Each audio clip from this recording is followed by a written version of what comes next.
Nearly 3 million people have now died of the coronavirus that came out of China, and we must understand how this started. But China's gone out of its way to stop us from learning the truth, and that's very suspicious. It was only in February, more than a year after this pandemic started, that China finally let in a team of experts picked by the World Health Organization to find out what caused this disaster.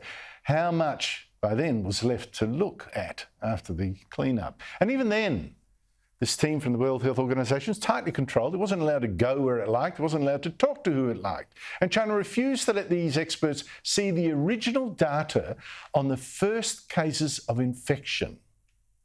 In short, it was a stitch-up. And some of the World Health Organization team, they fell for it. Their report was released overnight. China would have loved it because this report said that the virus came from bats via some other animal it can't actually identify. And it said, well, yes, there was also another theory, the one that China's been so desperate to push, that maybe this virus didn't start in China but came into China from overseas or South Asia on frozen food. Unlikely, it says, but still possible. In fact, it claimed that this theory, for which there's actually no evidence, that was even more likely than the one pushed by the United States. That in fact this virus possibly, even probably, escaped from one of the two medical institutes that, what a coincidence, study bat viruses exactly like this in the city where this pandemic started, including an institute of virology that months earlier had advertised for more researchers to come work on new viruses that it had found, bat viruses. No, said this report, the Chinese have assured us. Why would we not trust them? They weren't working on this virus. The chances that it came from those labs then were very, very small. Well, last night, 14 countries put out a joint statement saying absolute bull. Countries like Australia, the US, Britain, Japan and Canada all got together and said this study was no good, it had been significantly delayed, it had lacked access to complete original data and samples, and there must now be a renewed commitment by the World Health Organization and all member states to access, transparency and timeliness. In fact, even the boss of the World Health Organization itself walked away from his own report, even as he launched it. Petrovksy said he did not believe this assessment was extensive enough. Further data and studies would be needed to reach more robust conclusions. Although his team, he said, had concluded that a laboratory leak was the least likely hypothesis, this actually required further investigation. Joining me is a man who was one of 26 academics from 10 countries who last month signed a joint letter saying, yes, indeed, this investigation was junk. Professor Nikolai Petrovsky from Adelaide's Flinders University joins me now. Professor Petrovsky, thank you for your time. How big is this development when even the head of the World Health Organization himself says his own report cannot be trusted? Well, I think this is really very important because, you know, we need to know the origins of this virus. Currently, you know, we can speculate about a possible animal source. We can speculate about a leak from a laboratory in Wuhan. But the truth is, at the moment, we don't have access to the information that we require to actually make that assessment. And so, again, this report, you know, is limited in its scope, and it's disappointing that they still express, I think, quite unbalanced opinions about the relative merits of those different sources of the virus. I think most honest people would say it's still an each-way bet. They wouldn't be saying one is dramatically more likely than the other because we simply don't have the data to make that assessment.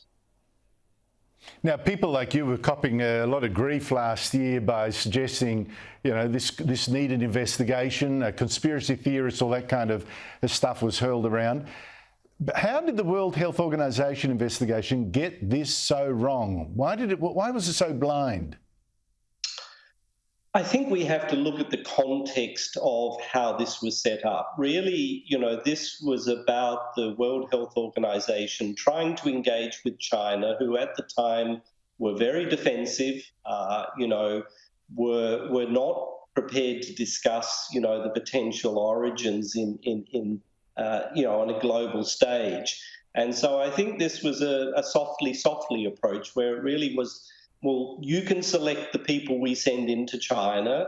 So the Chinese government could vet everyone on that panel and could veto anyone they didn't like. Obviously, they only chose one scientist from the whole of the US who happened to be working very closely with the Wuhan Institute before this happened. So, obviously a clear bias. So I think no one really took this seriously in the sense this was not an investigation. And in fact, the WHO have now come out publicly and said this was not an investigation. You could then ask, well, what is it?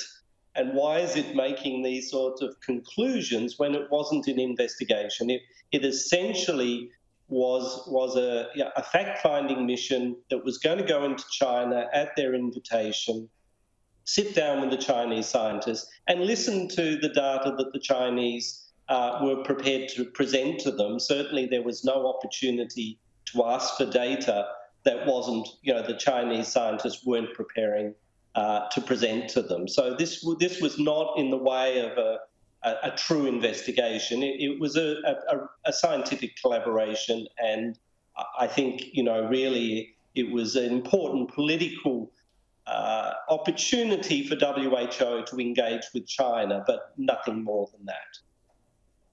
Yeah, but when 3 million people almost are dead, this is not a time for diplomacy. This is a time to get to the tin tacks and to the answers, obviously, as you've been trying to do yourself.